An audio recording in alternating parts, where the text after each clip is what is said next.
What could go wrong? Exactly. Well, apparently there's something here in the background. That's good. We are live at the station of decapitation without your head. I'm Nasty Neal, and I'm joined by the fine folks here of Terrorize, which is playing at Shriekfest. We have Delaney Bishop, the director. Hello. I look very white, but I don't know why. Felix Brenner, the producer. Hello. I look very brown. Everyone looking good, I think. We have Richie Briglia, DP. How are you? I'm feeling my olive complexion. There you go. I like that we're getting an update on everyone. Yes. We have Barnett O'Hara, who plays Joey. That's right. I am feeling quite tanned and well lit. Yes, yeah, very well, very good. And Alex Miller, who's Brian. Also feeling very well lit. Very good. Just like Terrorize, it could be taken many ways. Yeah. So for people who aren't aware yet, could you give people an idea of what Terrorize is, what they're in store for? So Terrorize is a film that could be classified as found footage, but actually has a cinematic camera component. It's maybe not so much a spoiler, but the cinematic camera is revealed. Well, I don't know. Maybe that is a spoiler. I won't even spoil it, but it's debatable whether it's found footage or not.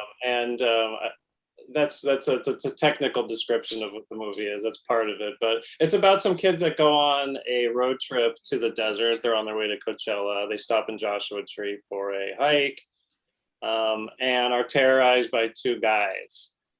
The guys seem to find them at multiple stops along the trip. They find them in Palm Springs when they stay at a hotel. They find them in the middle of the desert, and there's just no way that these guys could keep finding them. So there's something else going on, and it's related to a dark website called Terrorize, which documents real incidents of harassment and accidents and pranks and even death. And so they are on this website without even knowing it. They are featured on the website, and these guys that are terrorizing them have something to do with it too. But there's something else on top of all that that's the connecting, the glue that connects everything. Yeah, it's interesting you said about found footage, because I had that in my notes, and I've some people have described a movie like this as point of view as opposed to found footage. I don't know if that works. Well, point of view, I'm not sure. Is that a new subcategory of I don't know. I think that's the Pornhub category for sure. One category, yeah.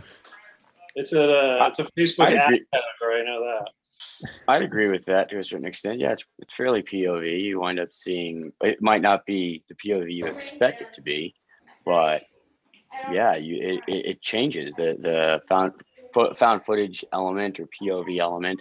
There are a lot of cameras going all the time, so things are picked up, and you never know when you're being watched these days with the state of affairs and closed caption TV and everything, that you're always getting filmed someplace. Yeah, listener of the show, I won't say his name, but he got like this weird hack off Facebook where they actually took over his camera, and they were like taking videos, or stills anyway off. It was very, very weird. And that was actually pretty scary to me that, that could even happen. He clicked the link he shouldn't have, but still is weird. I was watching the news of this YouTube chick that disappeared, that her boyfriend apparently killed her or something, and I just, for a minute, I thought we were just watching our movie. It's just, oh my God. It's basically what's happening. Showing everybody's internet clips and crimes happening in real time and reporting of it. It's pretty wild. That whole aspect of the movie does seem like, something that's, really not that far-fetched, that there would be a website like this and that it would be very popular. That part, right? It's popular. Mm-hmm. That's part of why I feel that there's a significant cultural element right now. I mean, everybody's carrying a cell phone around. Everybody's either live posting or has a feed going, and putting up TikTok videos, etc. And you see a lot of that even in the movie. Some of the characters, one of the young ladies in it, she has an active, apparent Twitter following or a social media following like that.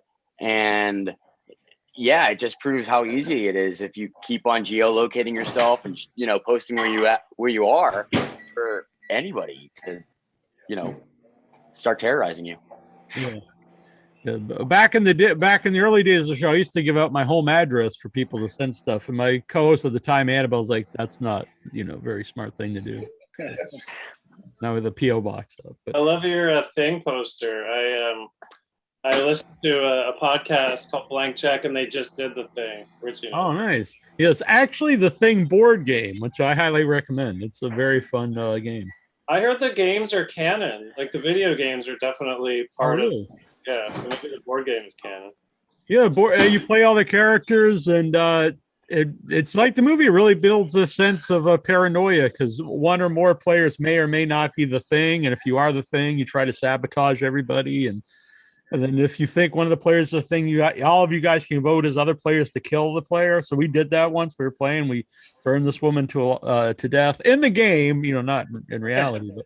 I still feel guilty that she didn't end up being the Thing. She was just a human, and we burned her alive. Well, that's kind of, you see a lot of even console and PC video games having that. Predator Hunting Grounds is PvP, but if one person's the predator, everybody else is hunting him. And I think there's a Friday the 13th video game similar where you can either play one of the kids or play Jason. So that was really popular until the big lawsuit, about who actually owns the rights and stuff like they couldn't do any more updates, but that was super popular for a while, that game. Yeah It was fun too. So let's go. Let's see how everyone got involved. Alex, how did you get involved in Terrorize? There was an audition and I submitted for it in LA, and I showed up, and it was Felix and Delaney in this empty room, and I remember there was a chair in the room, and they said, "So here's what you're gonna do. You're gonna take this," and it was like a tire iron, like something to lock a steering wheel with. And they said, "So you're gonna jump up on this chair. It's gonna be a rock, and jump down and pretend you are killing someone with this tire iron. But we want it to be like a ballet, like a dance." And then I just kind of stood there and was like, "Okay, is that anything else? Like, do you have any other?" And they're like, "No, that's it. Go for it." And so I did this ballet-infused murder dance on a chair, and they're like, "Cool, thanks." And I left, and I was like, that was the weirdest audition I've ever had. Very fun, easy, simple, and I didn't really think much else about it. And then I got You got it. Yeah, then I got it. What stuck out about his murder dance? What stuck out about Alex's murder dance? He must have. He must have been a dancer, and he. Or a murderer. Yeah, or a murderer. That's.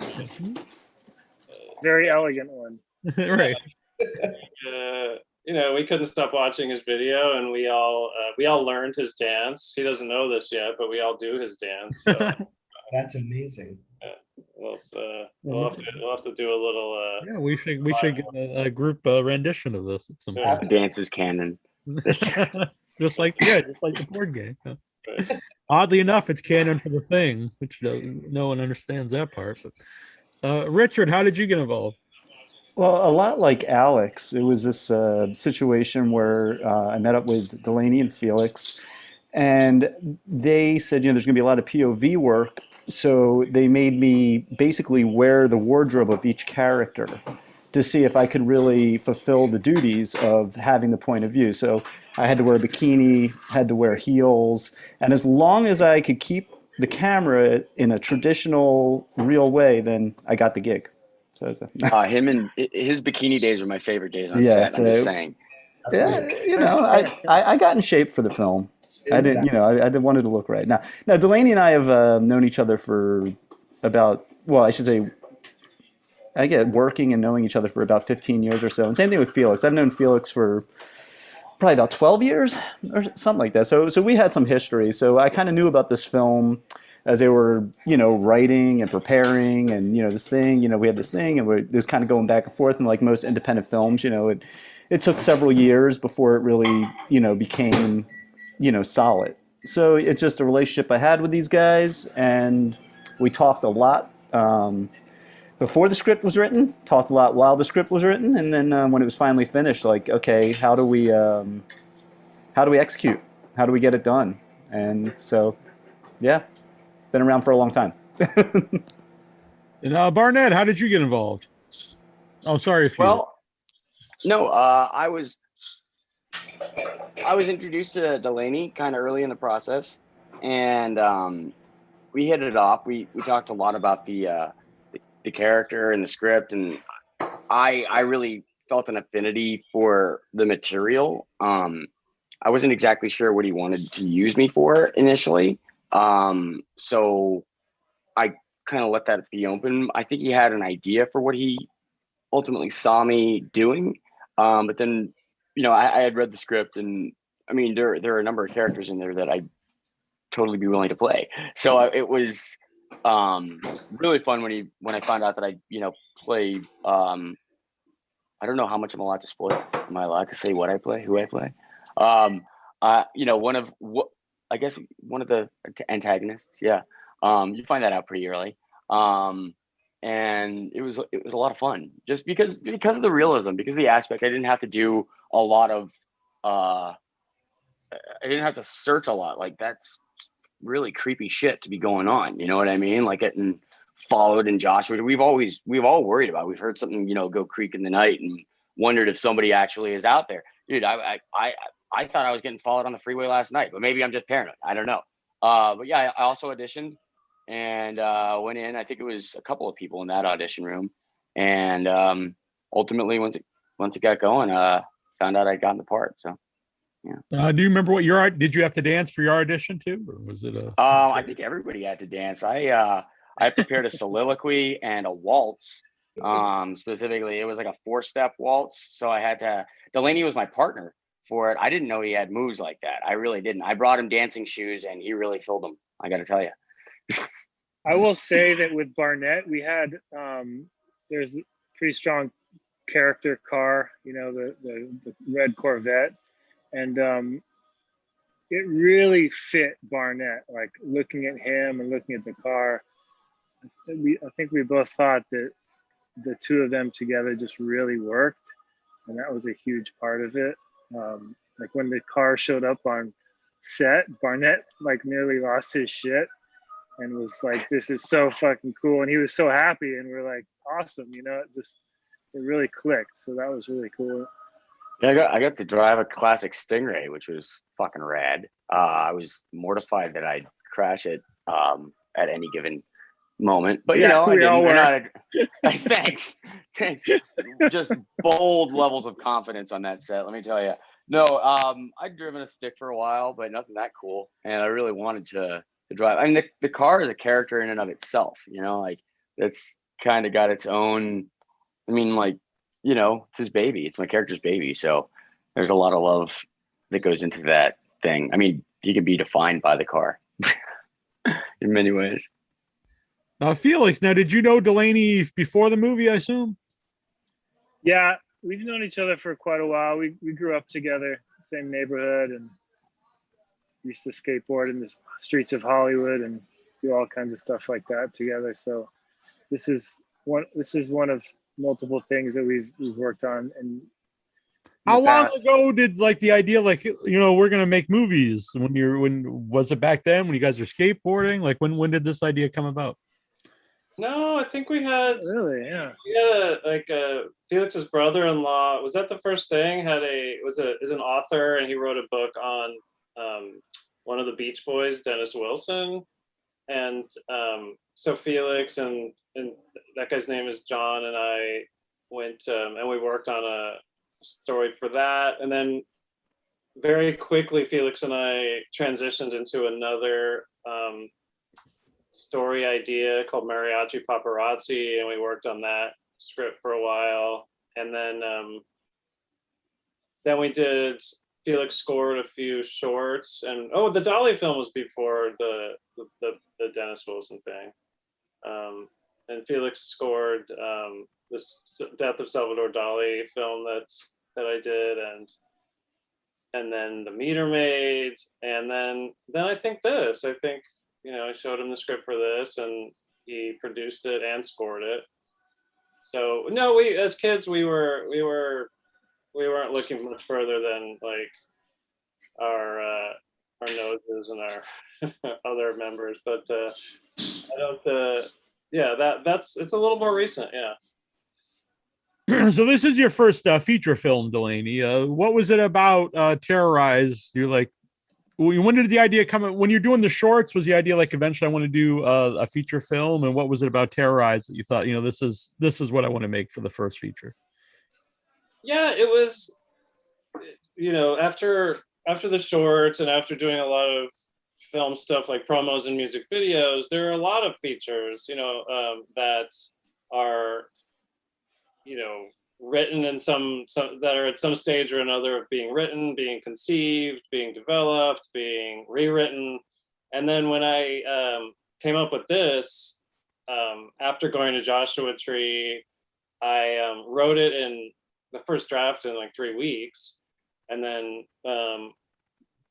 realized, this could be that thing that, any first-time feature director wants, which is something that can be shot for very low, for cheap. A lot of the other projects didn't have that. They all required a much bigger level of spend. So this was that thing where it's like, okay, this could work, and it's not going to cost a lot of money. But before this, there still are a lot of bigger projects that kind of, in the drawer and on the computer. But yeah, this was really the one that seemed like, with the resources we have and the style of the footage, we could make it work, and we did. Alex, before we went live, you were saying to Richard that like Richard didn't actually see you much when you're filming. What's like the story there? I don't know how much I'm allowed to say. I will say that the character I play is very mysterious, is the word that I will choose to use. So there was a lot of aspects where I was kind of secluded from the rest of the cast. I don't know if that was necessarily intentional from Delaney and Felix, because of the dynamic that my character had with everybody else, but I would kind of just pop in and pop out. So there was a lot of times where I kind of was just this weird creeping figure on the side of the sets, just in the shadows, just kind of waiting and watching, which really added to the element of the character that I was playing. So it was kind of interesting from this perspective of being secluded, but yeah, I mean, it was kind of, oh yeah, Alex is here. We forgot all about him. Hey, let's bring him in. And then, okay, go sit over there again. So it was this very strange, it makes sense why he was like, oh yeah, it's you. Hey, good to see you again. But yeah, I don't know how much I'm able to give away. So when you see it, it'll all make sense what I'm saying. Exactly. Yeah. Yeah. I have to mention, longtime listener who's listened to the show since our beginning in 2005, Robert Bedzinski. Whenever I ask for questions, he always asks about upper deckers for years, all over my social media, from MySpace and then now to Facebook. And I never asked them because it doesn't make any sense. But as soon as I heard an upper decker reference in this, I was like, I can finally mention Robert Bedzinski on the show now. So he asked you about upper deckers? Yeah, he asked me every week to ask the guest a question about an upper decker, or ask like if I ask for questions for us to answer on the show. Every week, it's always upper decker. What's his name? Robert Bedzinski. Robert Bob Bedzinski. Well, we can answer all your upper decker questions this afternoon. Bobby, let us tell you a story. Has Bob seen the movie? Have you told him that? I have not told him yet. So if he's watching now, he's gonna definitely see it now because he is the fascinating. His favorite movie. Yeah, with upper deckers. Yeah. Look, you get a shout out and an upper decker all in the same sitting. Exactly. Why not? I mean, how can you refuse that? I mean, and then it can just rain down like an upper decker would. You Exactly. Well, the sequel is called Upper Decker. Yeah. The Reckoning. That could be a category on Terrorize. You got, We category on Dedicated to Netflix. Bob. Yeah, that would definitely be a POV cam after the fact, at least. I don't know. But yeah, Richie, I think part of it is, the funny thing is like that to a certain extent, like without giving too much away, like the whole idea of the website, it can be kind of like what the user wants it to be. So whereas like some guys are going in there looking for like really nasty and viscerally disgusting stuff, other people are just looking for pranks, like a cherry bomb in the toilet or an upper decker or something like that. So you could see how that could easily spiral into something where all of a sudden kids that weren't expecting to be hanging out with the big boys are all of a sudden in the deep end with the sharks, and it is gnarly out there. yeah, the Upper Decker's the gateway Yeah. video. It's a gateway drug. Yeah, I think that's how a lot of those like weird sites, not Reddit, but QAnon. Like when I watched the documentary about QAnon on HBO, a lot of those sites, like I forgot the 4chan stuff, started out like that, but then it's like you're posting like humor that you can't get away with on other things, but then it really spirals to people posting things that are no one wants to see or talk about. Exactly, and that's kind of why it's so relevant. All of a sudden, like we made this movie, kind of without all it was made kind of like mid through over the last few years as this whole paranoia thing has happened. It's just fomented more into the movie, so it's rad. Did the pandemic interfere with the making of the movie? I assume probably getting it out there once you guys were done. No, it's like the festival thing was kind of a bummer because we were just ready for festivals when the pandemic hit. So we used that time to talk to sales reps and distributors. That's the time we were able to get all of our deliverables together and make last minute tweaks to the mix and the score and whatnot. Some of the VFX, but not for the shooting. We were done before the pandemic. I think our first festival was it was like June of 2020, and then was it virtual? It was probably virtual at that point. In fact, the first one I don't even think it was like publicly seen even virtually. It was just judges. Okay. Yeah, and then we signed our deal with Indican in December or probably November. I think our deliverables were due in December. And then it came out in June.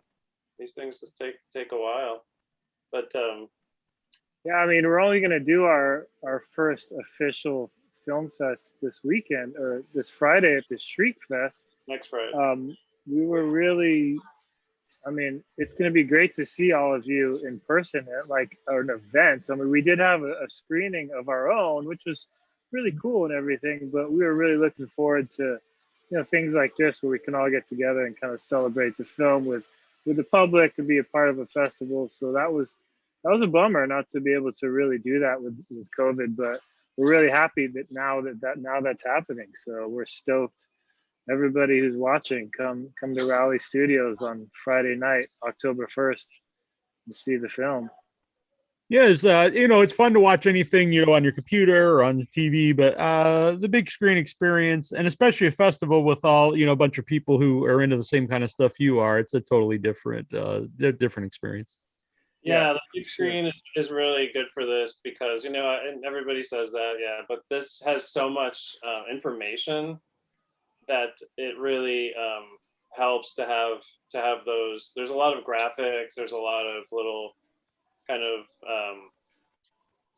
tidbits of information on the website itself.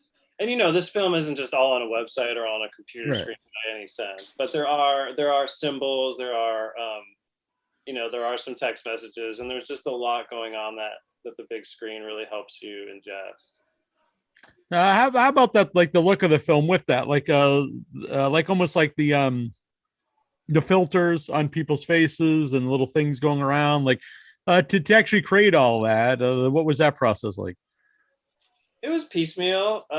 It was just a matter of, for the masks, it was just going through Instagram and looking at a lot of the kind of independent VFX artists and, CGI animators and even students that were doing, 3D and, face filters and also, designing characters. So we finally found a guy named Jose out of Mexico that did all of the masks.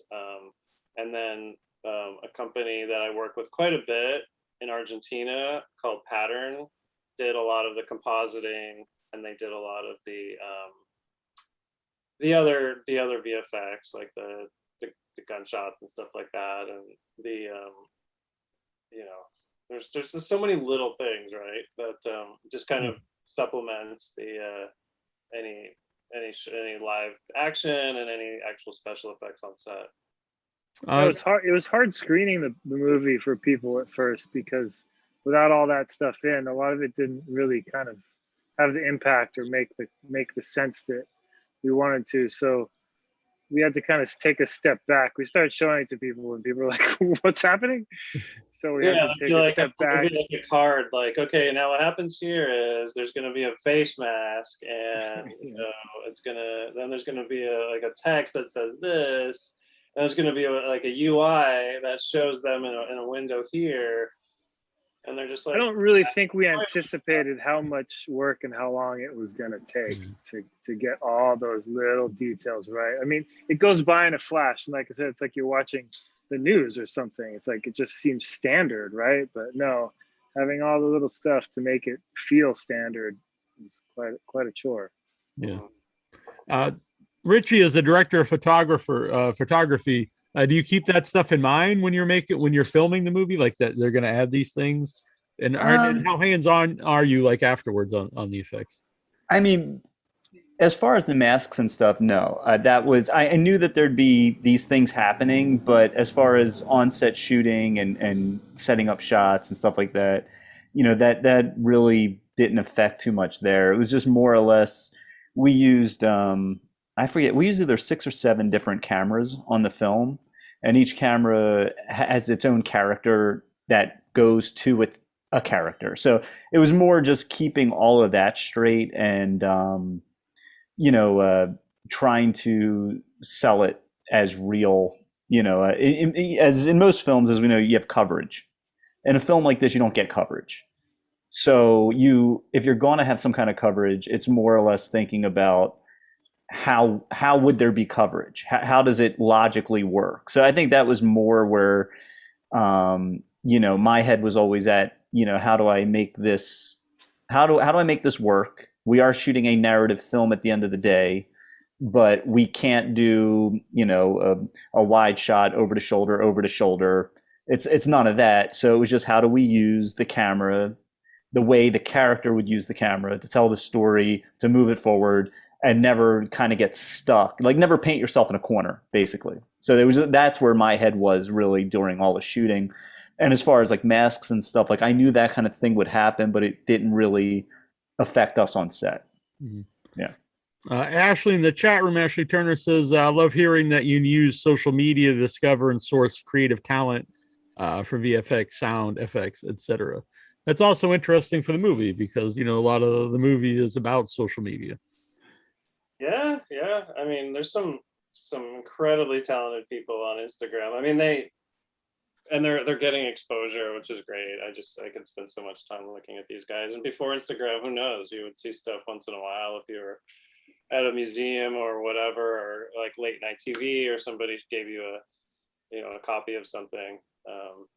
But yeah, Richie, as he was saying, we'd be saying, oh, wouldn't it be great to have Brian, like sneaking through the house or something like that? Then we'd be like, well, who's shooting it?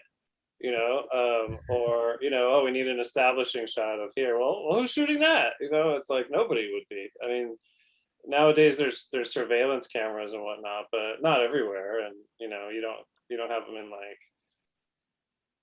a basement.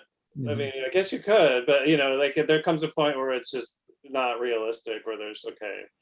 Well, I've seen, found footage movies like that, and it does take you out of it because you're like, well, why would this be filmed? Like, it's like the person at their computer or something, like, Yeah, why are they filming themselves on a computer? right. Or like running from somebody, and like when they need their hands to defend themselves, or just doing something super mundane and they're filming it. I mean, I guess. I mean, there's people who film a little of everything. So, we stretched it as much as we could, but we tried not to cheat.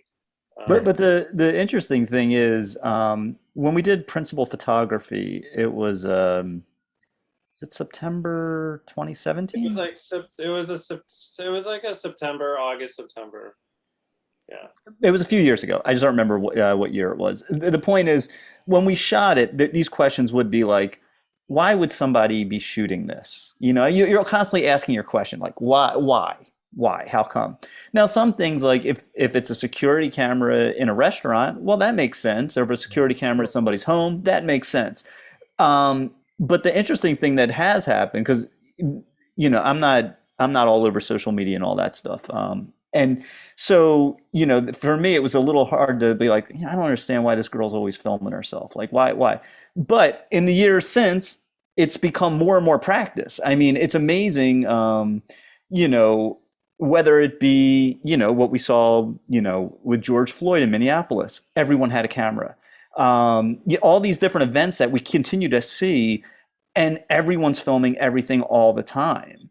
So now when I watch the film, it makes so much more sense actually now in 2021 than I feel like when we actually did principal photography, because everyone's shooting everything all the time. And I guess that's our new reality in a lot of ways, especially for a demographic, right? Between whatever 16 to 24, whatever. That seems to be, but in a way that it actually makes more sense to me now than when we actually shot the film, that people would constantly be filming their lives 24/7. Yeah. I'm sure if someone from 20 or 30 years ago would see, Instagram today, they'd be like, why is everyone taking a picture of their hot dog and walking into Walmart or whatever? But yeah, everyone's taking selfies and pictures of everything they eat. Well, you're I'm right. guilty of it myself sometimes. So, Like 16 to 24, because after that, it's like, well, no one's going to care. Why are you filming everything? Well, you're never Yeah, I mean, if you make it to 25, like, you're done, really. I mean, there's not much I've more. seen all those Yeah, stuff it's done. It's done, Stuck guys. on Facebook.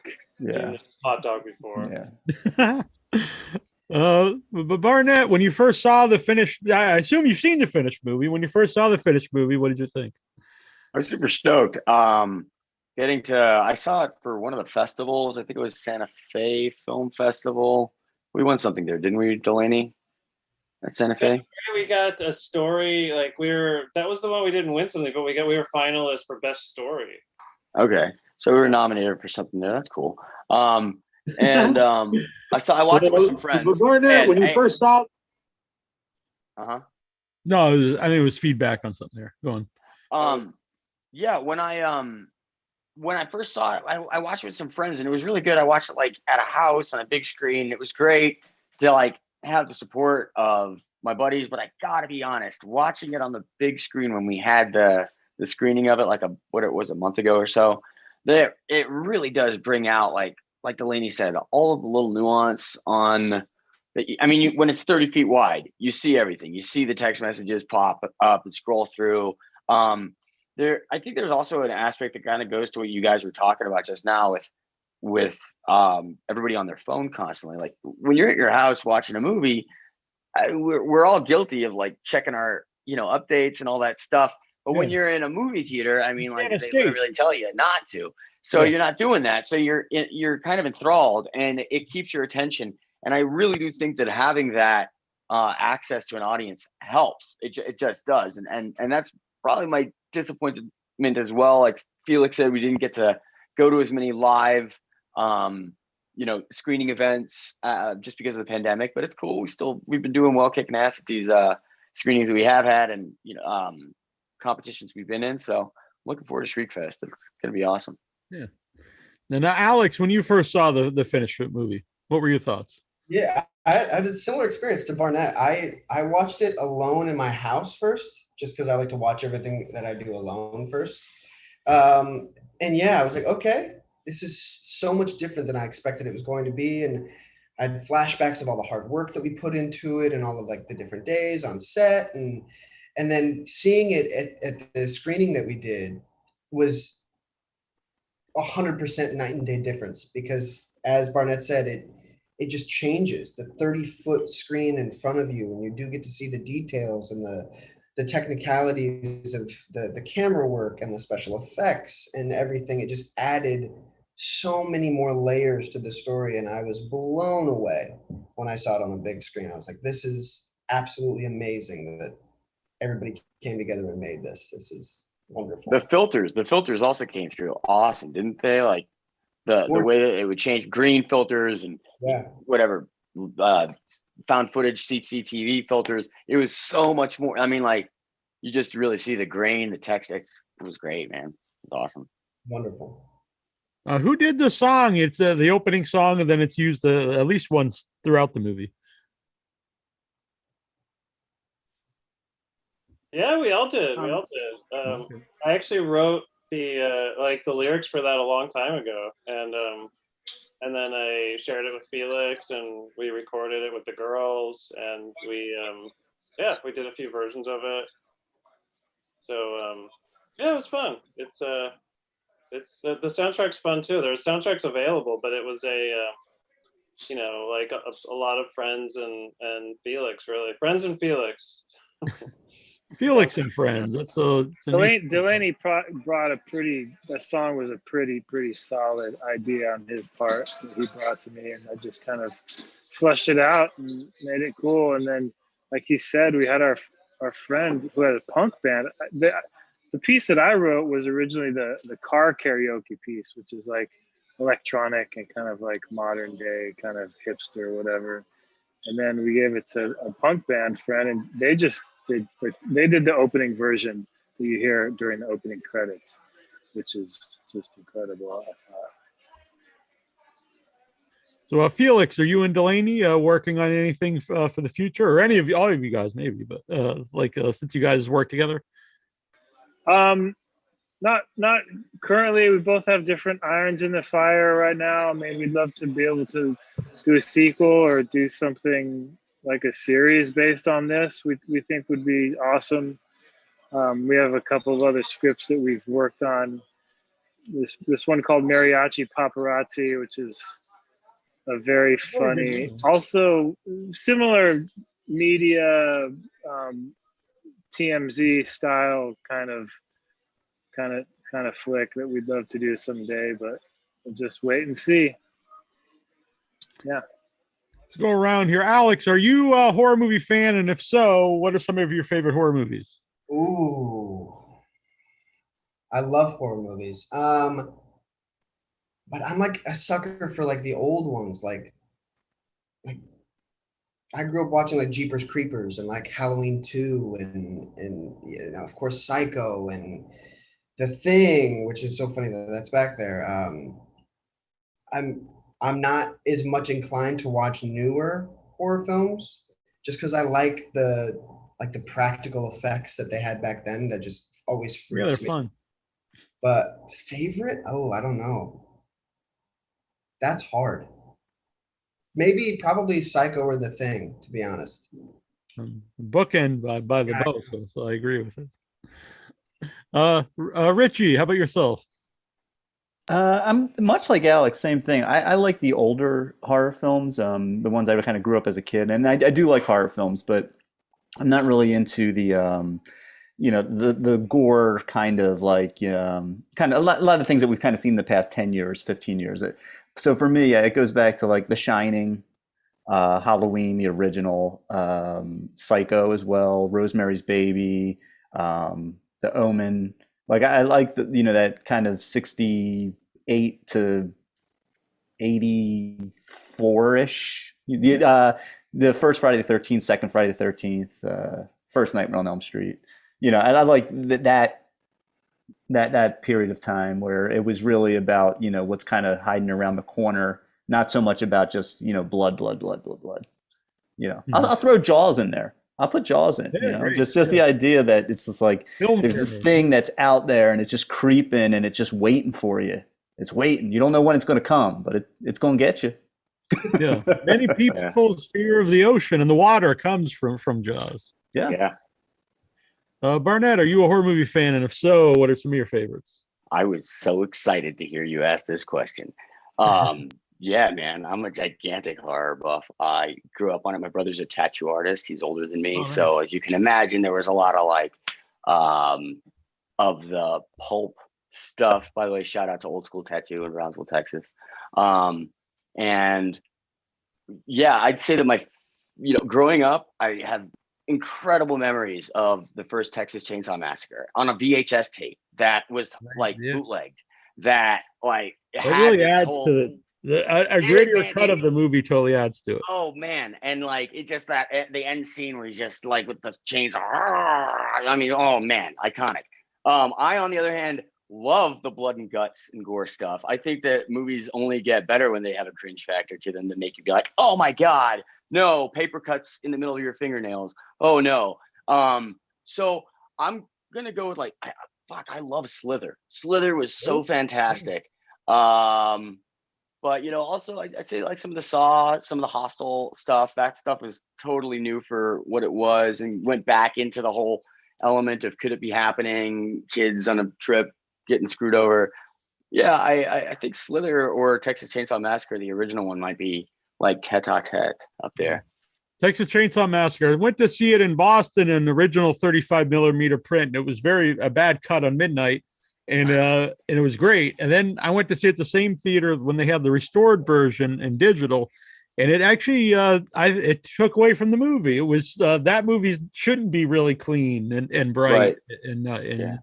and some movies it works, like Phantasm. I think it worked because it's a crisper movie, but there's something about a gritty cut that's hard to see of Texas Chainsaw Massacre that adds to it.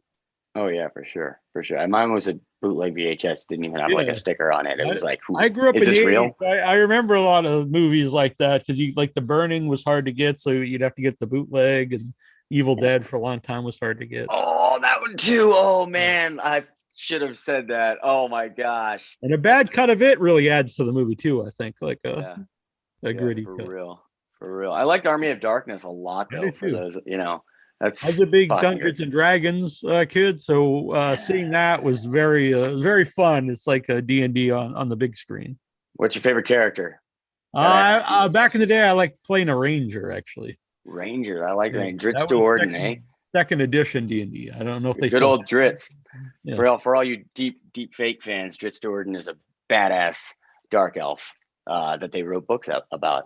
I recently played a bard, and it was awesome. If you like doing like just kind of it was a really great member of the group, like a group player. I'm totally talking off. I'm sorry. No, but I'm all about this. Yeah, magic users fun. We have a couple years ago we did a calendar for Without Your Head, and it was all classic D&D monsters. It was very fun. Oh, that's great. Yeah, That's I'll send great. you to the pictures if you like. Who's a mind flayer? Were you a mind flayer? There was a Mind Flayer in the calendar, a Mind Flayer and Gelatinous Cubed, and a bunch of. That's my dream, is to one day become a gelatinous cube. If I ever hit it big on the movies, I'm like, no, CGI all of this. I like it. When Barnett grows up, he wants to be a Gelatinous Cube. That's right. Felix, how about yourself? Are you a horror movie fan? And if so, do you have a favorite or favorites?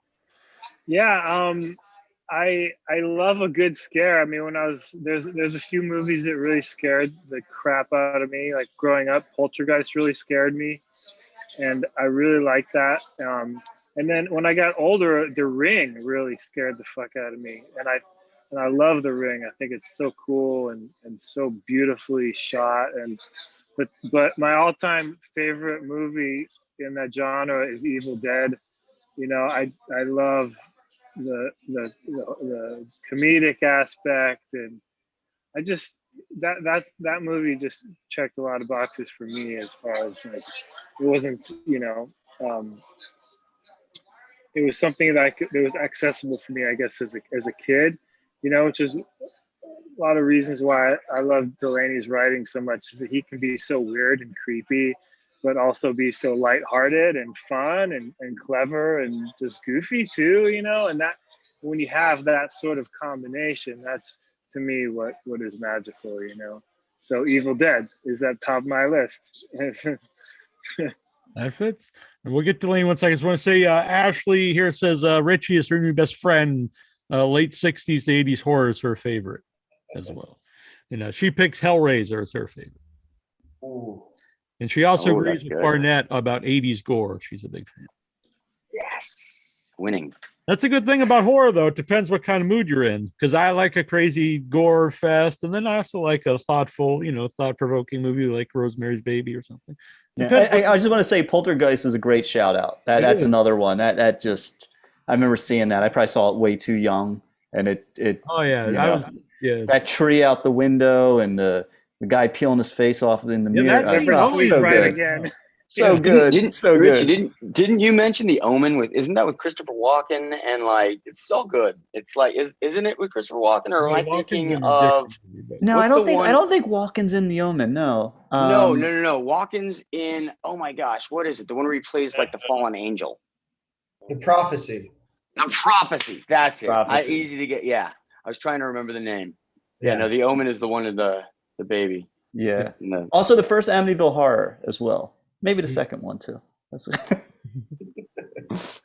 So Delaney, are you a horror movie fan? And if so, what are your favorites?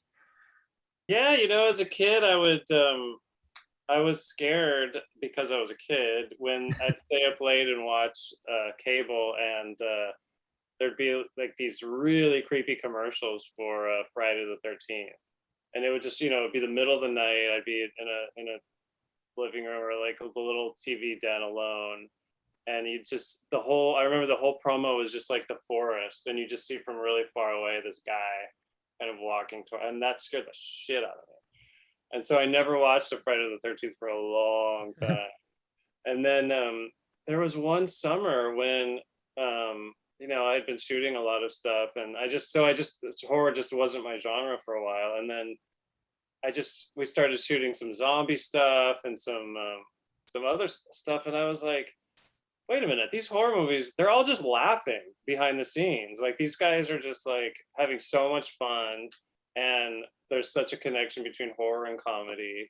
And so when that kind of clicked, it became one of my favorite genres, because it really is, there's so much craft involved. And when there's such a deep fan base, there's such a gold mine of material. And, as a genre, it just offers, just the visuals alone, just offer so much. You're really getting your money's worth. Yeah, I would agree with Texas Chainsaw, like those kinds of movies that look like they were shot like on Super 8 or 16, and they just look like they were found. Yeah, there's something kind of like dirty about them, like you're not supposed to be watching. Yeah, even when you see like pop up on Terrorize. Yeah, like a repertoire screening of something, and see like old trailers for like those old kind of like muddy 60mm trailers, and it's just like, man, this almost looks like snuff. I was just gonna say that the snuff feature of it. There was a movie back in the 90s with Nick Cage called 8mm, and it kind of had it wasn't a horror feature. Well, it was creepy as fuck, but it really was just about, I'm not sure if I should curse this much, but it was very creepy. And it was about snuff films, and about, I think, a detective that gets, into figuring out what's going on. And I saw there to be a certain amount of that same found footage element, or not knowing where it came from element, or are people could easily think, if they didn't see the promotion for it, that this was really something that a bunch of kids did, similar in effect to something like, Chainsaw, or any of those other examples from the 80s. Yeah, but Evil Dead 2, I would put up there. That's just like probably, that's this horror comedy. It's just so good. It's like, it's just timeless. But even newer stuff, like once in a while you'll get something really, really good. Like, I don't, maybe most people wouldn't call it horror, but like Green Room, something like that, where it's like, God, this is really intense. And the monsters are basically Nazis, but it's done very realistically. And, if I liked It Follows quite a bit. It's already been 3 or 4 years. Jurassic Park's a horror movie, isn't it? I'm not someone who likes to argue so much, like, because some people get really nitpicky about what's horror or not. Like, whatever. I think it's like as long as you're not like saying Feifel Goes West or something. Right? No, yeah. E.T. An American Tale. Oh, that's delightful. So you're like, yeah, No, G-Man now is a horror movie. I mean, look at, but if you've read Michael Crichton's Jurassic Park, like they made it suitable for kids and they made it into a gigantic commercial success. But I mean, that jump scare factor is definitely still there. Still dinosaurs eating people. It's pretty. I think it's a pretty scary movie, really. Like, even I remember going to see it when I was, I don't know, a teenager or something, and I was scared, but it was still, If you did a new score, if you scored Jurassic Park differently and then colored it differently and just did a little re-edit, it could be pretty scary. Yeah. Barnett, since you're a gore guy, I would recommend for newer movies, Terrifier. Terrifier. Yeah, it's very good. All right, I'm gonna add this to my prime list. It's great though. I haven't seen it, but it's on Shudder, right?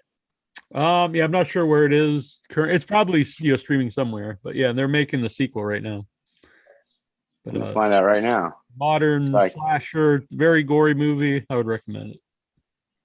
Oh yeah, I see that coming with the clown. You know what? A buddy of mine recently told me to watch this. An artist friend of mine that draws a lot of clowns, and I do need to watch it. You're right. Yeah. No, it's good. I like it a lot. And I'll say in the chat, I always have a soft spot for the Lost Boys, especially the oily sax player. So. Yeah, we just announced the remake, right? Yeah, it's a weird. I don't, the thing is, like, I know people are against all remakes, and I get that because a lot of them aren't so great. But if it wasn't for remakes, we wouldn't have The Thing, because that's a remake, the original thing. And there's a lot of great remakes. I think they make too many, but that doesn't mean that you can't also make good ones. Yeah, we'll see when it comes out, right? We'll see. Yeah. Yeah, I would at least wait till there's not even a trail or anything. It's just like they mention it, then there was like, no, it's going to be terrible, and it's like, well, I don't know. Let's wait. It's hard when you have such an iconic cast like the Lost. Oh yeah, I think it's a hard one to make, but detach from that, so it has to better be pretty fucking good. Is Corey Feldman going to be in it? It's Corey Feldman. Well, Corey Feldman, I mean, he's a Frog brother. You can't do this movie without a Frog brother. I think they already announced like 2 different Frog brothers. So I mean, no. Corey's got to be in it. Yeah, if Corey's not in it, I'm picketing the film. Like when they redid Evil Dead, the remake, I think it was smart not to use Ash, because you're not going to have someone who can play the character and everyone would compare it. So they just made a totally different movie. I actually like it, but it's not nearly the same as the original Evil Dead, but I think it works as its own movie. Yeah, there's a few that work. Like the Let the Right One In remake wasn't bad. Yeah, it's weird because I saw that one before the original one, so I really liked it. And then after I saw the original one, I was like, it's almost shot for shot the same thing. It's just in English, so Yeah. But if I saw them reversed, I might have a different opinion on it. Yeah, no, I loved the original, and when they announced that remake, I was like, no, but it was good. It was gory, and I think they added a few things, but yeah, the original. I think The Fly is a really great remake. Yeah. I mean, that was in the 50s, and then they did it with Goldblum as one of his most iconic roles. And I like the Blob remake too, the one from, I don't know if it's the late 80s, early 90s, but it's really good practical effects, very gory. I think it's to me it's an underrated remake. The Blob is 88. 88, yeah. I bet you they're going to do another Blob soon. That's my prediction. I remember a few years ago Rob Zombie was going to make it, but nothing ever happened with it. That was scary as a kid. I remember that. Ooh, the sounds. Oh, yeah. I just remembered a movie that really scared me a lot as a kid. It was Invasion of the Body Snatchers. Yes. Oh yeah. That's another one that I think all the remakes of it are good. In fact, I think probably the first remake's the best version. The one with. I never saw any of the remakes. I'm gonna have to check it out. Yeah, the Southern one is good. Yeah, I think the Sutherland one's is the best one, and that's the first remake. It's sort of almost a sequel in a way because it's got the guy from the original one at the beginning. Mhm. The movie that creeped me out as a kid, but it's outrageous, is Wilder Napalm. I've not seen this. And he played a clown that could control fire, and it creeped me out as a kid. But it's absolutely ridiculous. So you should check that out. It's on that order of like Evil Dead, where it's comedy meets like just creepiness, and it's fantastic. Yeah, I always think for comedy horror to work, like the horror of it has to work. So you have to have like really cool monsters or something, or play the horror kind of straight, and then the comedy works. I don't know. I think it's a very particular genre. Very. And those are the two best movies I think to watch with an audience because there's a lot. The interaction is fun if people are watching horror or comedy or horror comedy. As opposed to a drama, you're just all sitting around crying with each other. It's not very. There's not that many horror comedies, right? I mean, the Evil Deads, the Slither. Then there's a bunch of obscure ones. Like there was one a few years ago called Little Monsters with it's from Australia, and it's a zombie movie at like a kid's camp. Shaun of the Dead, yeah. Shaun of the Dead, yeah. So there's a few, exactly. Shaun of the Dead is probably one of the top ones too. But it's hard to nail that, right? Like, Delaney, you and I tried to watch one recently. It was kind of comedy horror here at the house. Freaky. Yeah, People love Freaky. Freaky with Vince Vaughn. I Yes. did not. Yeah, I like that. I liked it a lot. Oh, you liked it? Okay. I like Vince Vaughn. Yeah. People love it, but I think no, I wasn't feeling it. I wasn't feeling it either.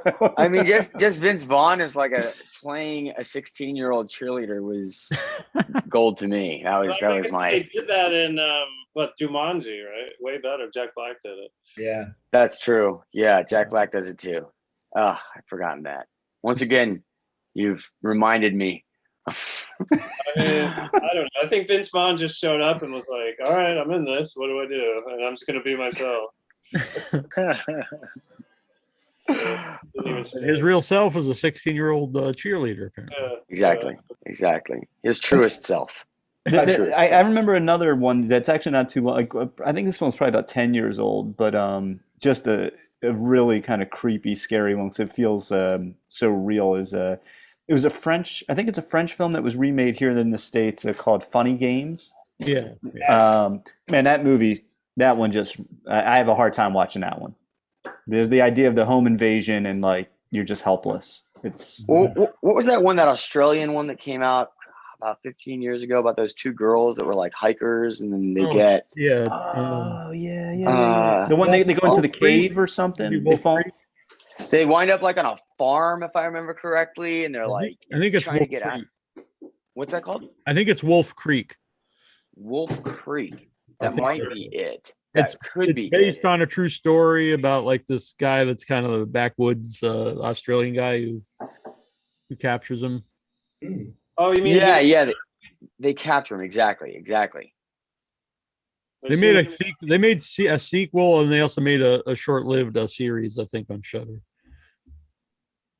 I'm trying to see if I can find it as it is, but Wolf Creek. I think that might be it. I'm pretty sure. Yeah, that was it. The backpackers. Yes, exactly. That shit was creepy. Mm-hmm. Yeah. The Descent is creepy too, though. The Descent. Yeah, that one always freaks me out even before the monsters show up because exactly that's what the spelunking thing is not for me. Claustrophobic. Yeah. Claustrophobic. I couldn't do that. Yeah. Exactly. Wasn't there an element to that in As Below as well? Wasn't there a spelunking element to As Below, if I remember correctly? I haven't seen that. That's not bad. It came out a couple years ago. I think it's set in France, if I remember correctly. Yeah. It's in the catacombs, I think. Yeah. I just that claustrophobic feeling. That's cringeworthy. I don't know if I could really like movies like that because it's like a personal thing. I don't know who would want to do that just for fun to go like underground and very tight spaces. Yeah, Batman. Maybe. Not for me. So yeah. Right. So Terrorize is going to be playing Shriekfest next Friday. That's very exciting. And how could people follow Terrorize to see what's up with it? What do we got? Terrorize.net is our site, and from there you can there's links to rent the movie. rent or buy the movie. And there's also an Instagram and a Facebook and a Twitter, and they're all variations of Terrorize. What's the Instagram? Let me pull it up. Or Felix, you know, right? Putting Felix on the spot here. Felix knows. It's Terrorize _film, maybe. Yep, Terrorize _film is the Instagram. Nailed it. Yeah. Felix comes through. Yeah. And we're huge on the dark web. We're Exactly. massive. Yeah, if you go dark web, we're all over it. So that's if you really want to find us. Ashley here, she's into all those websites. I understand. You won't necessarily know because we have digital masks on the dark web, but Right. it's us. Yeah. It's us. I wanted to premiere the film on the dark web, but the guys fought me on it. I think it's brilliant. It'd be the greatest marketing thing ever. And somebody's watching this, they're going to do it. Uh-huh. But I still think, we need to have a much bigger presence on the deep dark web. We're going to turn it into an 4chan, NTF. Yeah. We're gonna turn it, an NFT. We're going to turn it into an NFT, and then we'll have Rent it with Bitcoin. It's Yeah. going to be There great. you go. It'll be like a 90-minute long animated GIF will be the NFT version of the movie. That's so good. Felix, get working on that. Yeah. We talked about that recently, but we've already sold away our rights. But maybe the sequel will be all NFT. Mm-hmm. Trust me, I sold away the rights to my soul long ago, so it's okay. So I asked Delaney and Felix about what they're working on. How about yourself, Alex? You got anything in the works? I have a few things that are coming out. Yeah, I just worked on a project with Alexandra Shipp and David Madrick. It's a cool little thriller project that'll be really fun. So that's coming out soon. And I've had a few other movies that have premiered this year as well. So it's been exciting. A fun little year after that year of pandemic and being stuck inside. It's been a fun to go out and be a part of these festivals now and screenings, and it's been exciting. It's been a good year. I'm very grateful. Very cool. How about You yourself? gotta say, Sorry, go Alex, on. I really look forward to seeing more of Alex's work and Barnett's and everybody's too. But Alex, his role was odd in this movie, and he's like this extremely handsome guy, and I'm really looking forward to seeing what he's going to do next. Very nice of you to say. Yeah. How about Yeah. yourself, Richie? He was also a very handsome man. Oh, thank you very much. Yeah. I'm a working cameraman in Los Angeles, so on any given day, I could be on a commercial, I could be doing a doc, interviews, live music. I'm kind of all over. I don't have any narrative. I have nothing narrative right now that I'm working on. Everything short form. Just short form work, and just working in Los Angeles, doing it. There you go. And Barnett, do you have anything in the works? Yeah, I got a flick in pre-production right now. It'll be an opportunity that I'll get to flex a little bit of muscle and have a lead role in it. So I Very cool. can't really say too much, but yeah, something's coming up. I'll be posting about it on all my socials as well. Well, congratulations. And by the way, I should have asked that. Where can people follow you, Barnett? It's my name on most socials at Barnett O'Hara. You can just look me up on Twitter, Instagram, all that fun stuff. I should get a TikTok. I haven't done that yet. I need to join that generation. I just joined TikTok. That'll probably be at That's Barnett the end of the O'Hara, story. too. Yeah, I joined. Whenever I get mine will probably be at Barnett O'Hara too. I'm not very I good with this whole posted anonymity. I joined TikTok and posted a crate challenge video. Okay. Did you happen to see the teenager who went missing on TikTok? I did not. No, I quickly, honestly, I had it before and I deleted it because it's not really for me. But I posted a very stupid video, so I put it up on TikTok. Well, I think that's what it's for, though, right? Yeah, it is. I should do my unboxings on TikTok. That's where the gold is. The unboxing. Unboxings on TikTok. Yeah, that's where that should go. TikTok. Mm-hmm. It's the future. Richie, how about yours? Where can people follow you? I'm only on Instagram. You can find me at the real Mr. Richie. Just always posting up some pictures, this, that, and the other. I mean, Delaney doesn't follow me or Felix, so I don't. Anybody out there They really will shouldn't now, feel since compelled to follow me. You've guilted them I feel into like- it. You know, I I mean, for follow sure. you.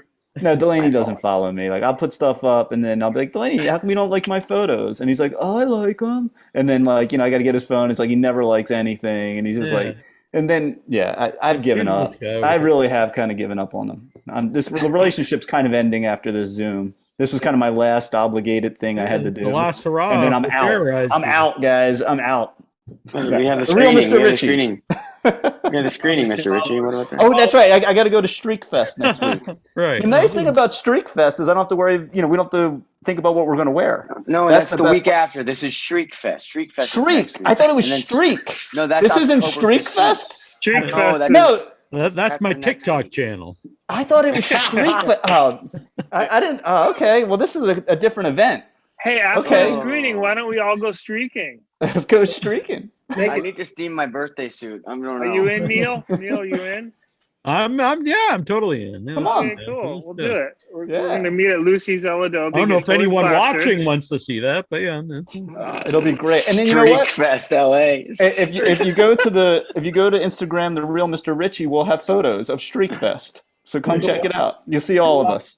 You're gonna see all. Yeah, All your of us. followers are gonna go through the roof after. Oh my God, Yeah. it's gonna be great. All of us. That's the real Mr. Richie right there. Yeah. Thank you, Neal. That's right. Wow. And then we'll go to Barnett's TikTok for the unboxing.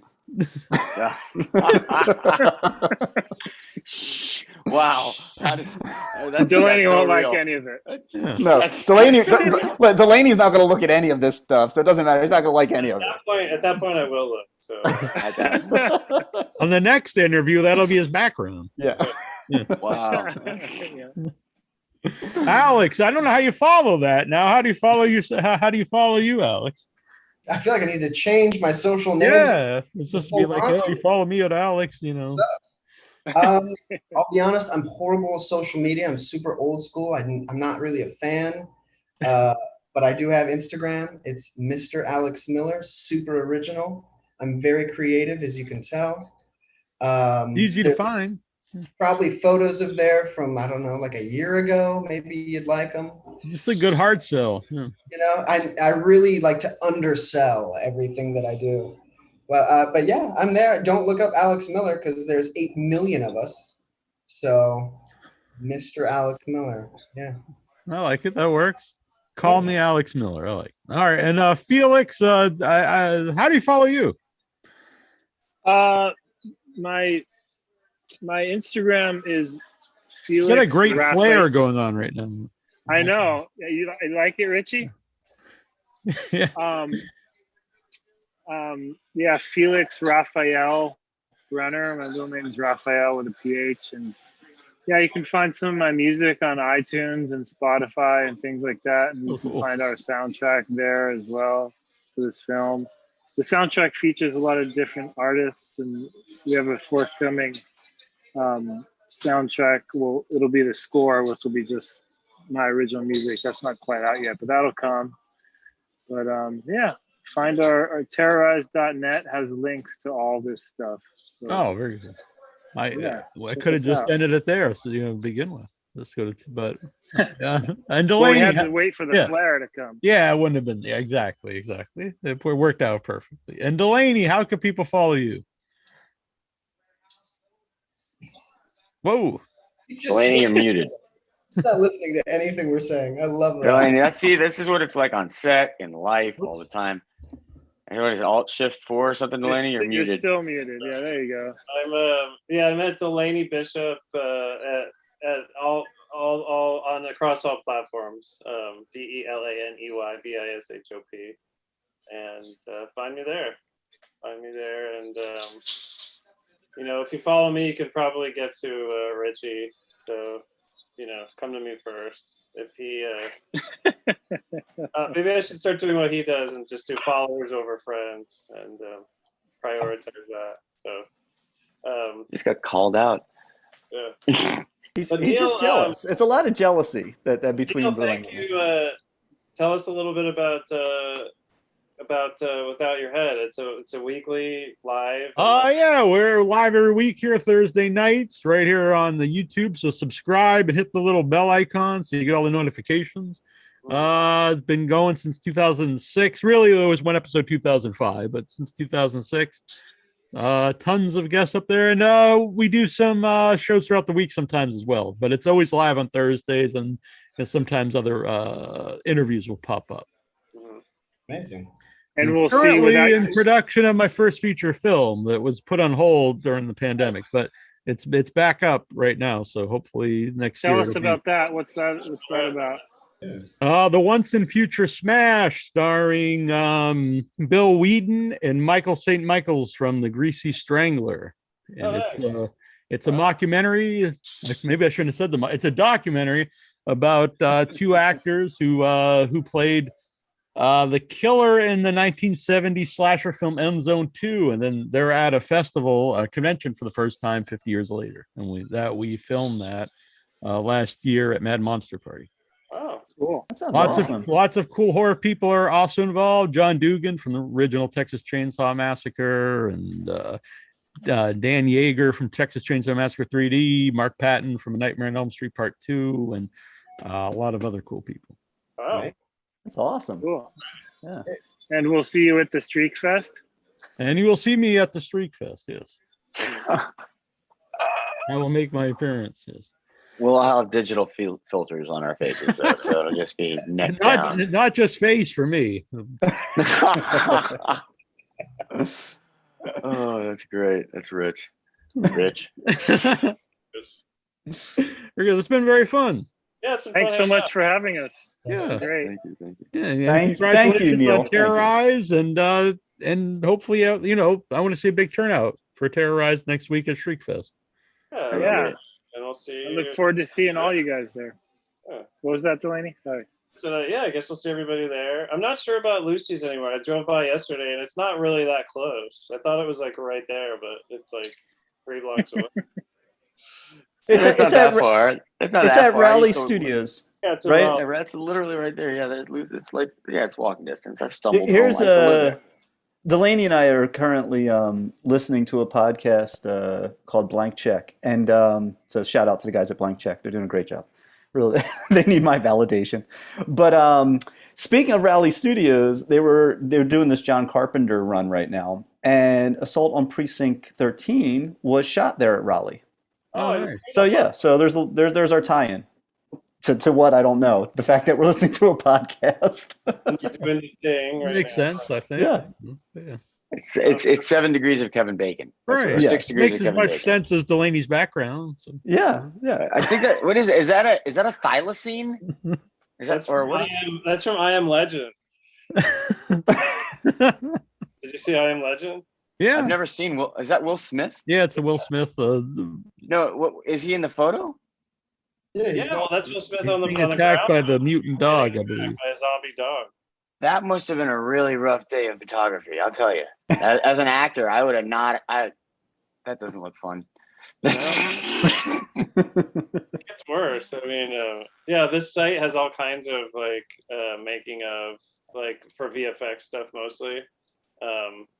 But yeah, that's then there's this. Ooh. Like, ooh. I That enjoyed looks that. like last Friday night. That's what happens. The 2 toilets facing each other, and these 2 guys are staring. It's 2 toilets so you can have a staring contest. Yeah. Well, that's the sequel. Upper Decker, the Upper Decker 2. Upper Decker, the Reckoning. face-off. Dueling upper deckers, yeah. Well, I think that's a good way to end the show. Yeah. Ending on a high note. I can't come up with. We can't. I'm trying, but no. Nothing beats an Upper Decker. All right, No. guys. There you go. No. Robert Bedzinski, we'll give him a shout out again. He'll be very happy with this episode. Bobby Bobby. in the upper decker. Bobby in his upper decker. Hey, we're silly. This is Frank Rizzo. I'm calling for Bobby Bedzinski. Yeah. I got an upper decker here for you. Gentlemen, it's been a pleasure. Yeah, it's been great. It's been very fun. I hope to talk to you guys all again sometime.